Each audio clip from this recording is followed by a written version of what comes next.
আপনাদের রাজনৈতিক কর্মসূচি কি? মাঝে মাঝে কর্মীদের নিয়ে মিটিং করা, মিছিল করা, কালে ভদ্রে জনসভা করা, নিয়মিত টকশোতে যাওয়া, ফেসবুক গুতানো, আর দলের বিরুদ্ধে কেউ কিছু করলে দল বেঁধে ঝাঁপে পড়া। এই তো বেশিরভাগের কাছে রাজনীতি করাটা পেশা। এখান থেকে টাকা পয়সা ধান্দা সবকিছু করা যায়। যাই হোক, আর না আগাই আর কি, অনেকের কাপড় ধরে টান দিয়ে ফেলবো। রাজনীতি আর উপার্জনের ধান্দার দুইটা জিনিস এক না। আমি আর এটা নিয়ে কথা কইতে চাই না। যাই হোক, আজকে অন্তত কথা কইব না। রাজনৈতিক দলের আশেপাশে দুর্বৃত্তরা দল বাঁধে মাছির মতো, সেই জন্যই ভালো মানুষেরা আশেপাশে যায় না।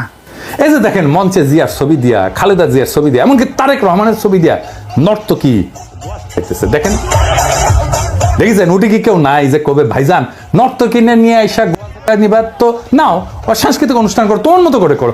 রাজনৈতিক দলের নেতার ছবি টাঙায় কে? আমার নেতার ছবি টাঙায় কে? জিয়ার ছবি টাঙে কে? দেখবেন কোনো উত্তর নাই।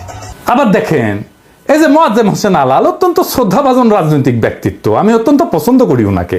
উনি কইতেছেন জয় বাংলা আওয়ামী লীগের স্লোগান না, মুক্তিযোদ্ধাদের স্লোগান। তার মানে বিএনপি জয় বাংলা স্লোগান দিবে মুক্তিযুদ্ধের নামে। তাছাড়া জয় বাংলা স্লোগানকে ডিফেন্ড করতে আসে কেন আলাল ভাই? বলেন তো, উনি তো ছোটখাটো নেতা না। এইবার দেখেন, ওই যে ফজলুর রহমান, ওর মারিছিলাম, ঝাড়ি দিছিলাম না, ওই মালটা কলে থামেনি, বুঝেছেন? আসেন ফজলুর রহমানকে দেখে, খালেদা জিয়ার উপদেষ্টা ফজলুর রহমান ওয়াজের বিরুদ্ধে বক্তব্য দিতেছে, শুনেন। কোন দেশে এইভাবে মাইক লাগায় সারা রাত শুধু রাজনৈতিক বক্তৃতা হয়, যার নাম কয় ইসলাম? এটা তো একটা ওয়ারান দেশ পাইছে, যা ইচ্ছা তা বলতেছে মৌলানা মৌলবীরা, এবং হেলিকপ্টারে যাইতেছে, গাড়িতে যাইতেছে, লাখ লাখ টাকা নিতেছে। এটা তো একটা ব্যবসা বাণিজ্যের ব্যাপার। এবং এরা তো দুনিয়ার সমস্ত কালচার শেষ করে, বাঙালির যে কালচার, শিক্ষা, সংস্কৃতি, নাটক, যাত্রা, গান, বাউল, মাজার সব শেষ করে দিতেছে তারা। কি চায় তারা? এই দেশে কিছু থাকবে না, সমস্ত বাগানে। তার কণ্ঠে তো সেই নাস্তিকদের প্রতিধ্বনি, তার কণ্ঠে তো সেই বামেদের প্রতিধ্বনি, সেই ফেরাউন নমরুদের প্রতিধ্বনি। এইসব হইতেছে কি? চারিদিকে কি হইতেছে? দেখে মনে হইতেছে না যে আওয়ামী লীগ আমলে যা যা শুনতেন, যা যা শুনতেছিলেন, এখন বিএনপি সেটাই করিচ্ছে।